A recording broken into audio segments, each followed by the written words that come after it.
Been teasing it all morning. Our friends from Branson Bank are here. Silver anniversary, no big deal. Hi, Miss Lindy. Good morning. Good morning. How are you? I'm wonderful. Good. Good to see you. How you been? Really good. Good. We've always got a lot of great things going on at the bank. Mm-hmm. And of course, it's almost baseball season, so it's a great day. Now, Yes. that little bit of snow and that cold that's going on right now isn't wonderful. Well, but that'll be part of gone it. by mid next week. That's part of right? spring, right?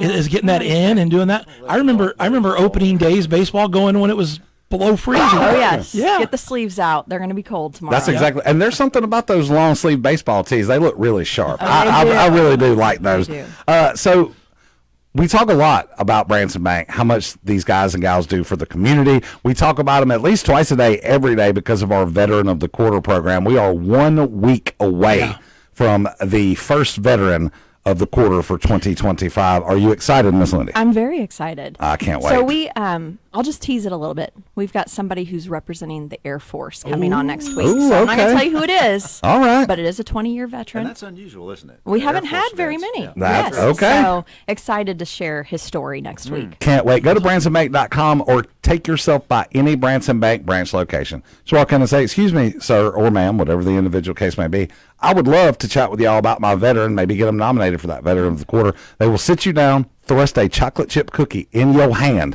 and you can enjoy one of those delightful Branson Bank cookies while you're nominating your Veteran of absolutely. the Quarter. We love it so much. We do.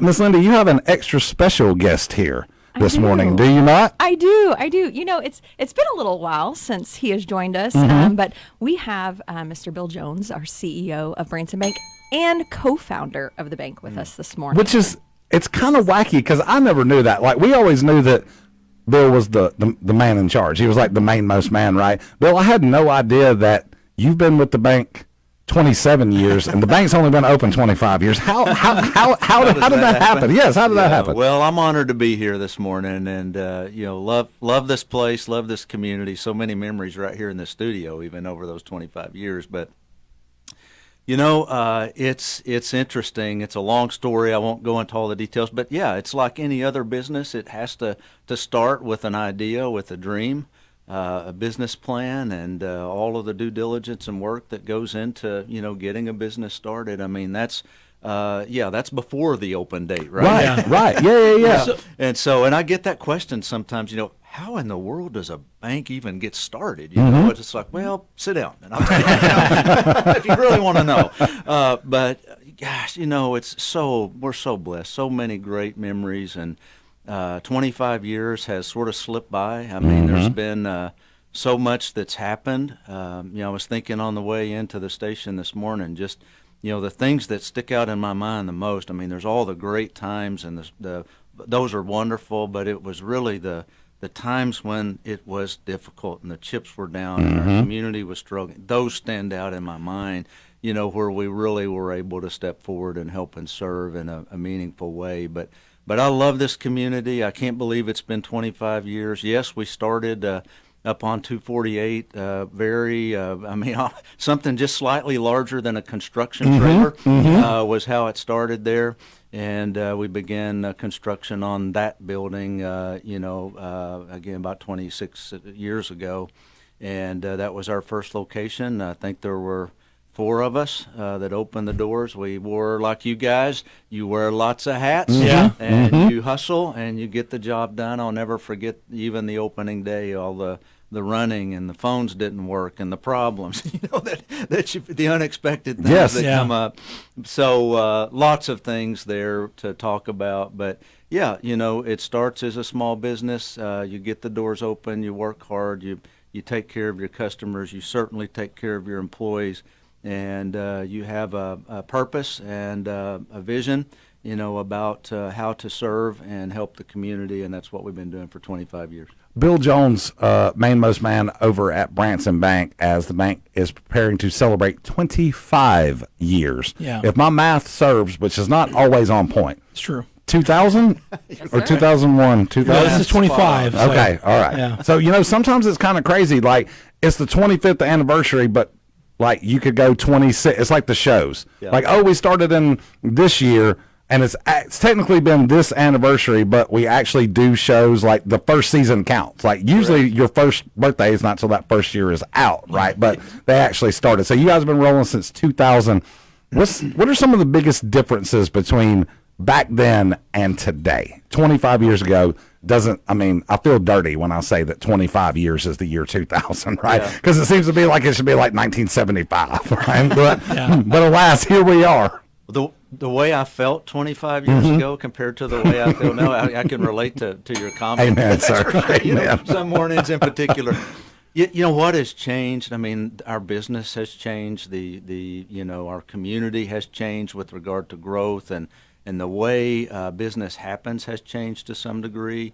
Technology has certainly changed all of our business, I think, and just with the introduction. I was thinking this morning when we opened the bank, I mean, we immediately had to deal with Y2K. You remember that? Oh, yeah. Yeah. So, I mean, God, what's going to happen? You know, when, we roll over here. Of course, the bank wasn't technically open yet, but we were functioning, to get ready before we opened the door. So, certainly technology, with all of its advances has changed our business. But I'd like to really not focus on so much that has changed, but what hasn't. And I think, even for our business, staying true to our values, to our mission, to our vision, to our guiding principle has just always been, we don't deviate from that, and that just has always steered us in the right direction. And I love that about Branson. I mean, this community is solid, and it's value oriented. It loves veterans. It loves faith. It loves the flag. It loves families, and welcomes them. And that has not changed. It's been tested a few times, right? Yeah. We know that. Yeah. But we've stayed true to it. And I think that's the reason for our community's, continued success. The leaders have committed to that, and we continue on with that. And it's also the reason our own company, I think, our values, again, our culture, and just staying true to ourselves and not really being pulled too far in any one direction, staying focused on what matters and just executing every day. That's what makes it work. Yeah. Yeah. So correct me if I'm wrong. The actual anniversary date's the 22nd, correct? Saturday. Mm-hmm. So, and is there a party? Party? I'll be partying. Party? Yeah, and I know you said you don't want to, you don't want to go too deep into it, but take me back maybe 25 years ago today. Yep. So, because we're a couple days away from your opening. 3 days away from opening. So, kind of tell me, like, kind of what's going on. Like, what do you like? Well, I remember it quite well, and in fact, we were joking about this. Lindy kind of had the date a little mixed up a couple weeks ago, and I said, well, hey, no, that's an anniversary as well, 25th, and I remember it quite well. Yeah. I think it was maybe the day before or whatever. Yeah. And literally, I mean, if anybody has started a business, you can, this resonates with you. I mean, it's the 100 things on your list, literally, that you've got to get done, before the sun goes down, and making sure that you're ready for the all-important day. Yeah. And so for us, I mean, it was slightly larger than this broadcast here, and so you didn't have to go too far, but it was chaos and. Just trying to get everything organized, lots of high fives and some worried looks, that sort of thing. But I mentioned the phones earlier. I mean, literally, we had, in those days, again, it was a little different, but a lot of hard wiring and things just sometimes didn't work. Well, we had construction going on all around us by that time, with the building being built, but we were in this little construction I say it's a mobile bank facility, like a construction trailer, out in the middle of that with a kind of a gravel parking lot trying to get everything ready. And so, just checking everything and making sure that we could at least safely get somebody in the door the next day, and that, hey, if they did want to open an account, could we do that? Are we ready for that? If they wanted to apply for a loan, are we ready for that? Do we know what to do? And of course, there was just a lot of things to troubleshoot that day, and we did have problems, of course. But again, I'm thankful, and I want to just. You mentioned earlier, somebody did co-founding. I mean, Wes Strange is a name that's familiar to this area because Wes worked here even before. and spent some time in this community. And then I met him actually down in Arkansas, and we worked together for a number of years before coming here to do this project. And he was my partner. And I just tell you the truth, guys. I mean, I get a lot of credit now because I'm the face of the bank, but it wouldn't have happened without my partner and Wes. And so Wes is still alive. He's not well today, but he's over in Forsyth in the nursing home facility there.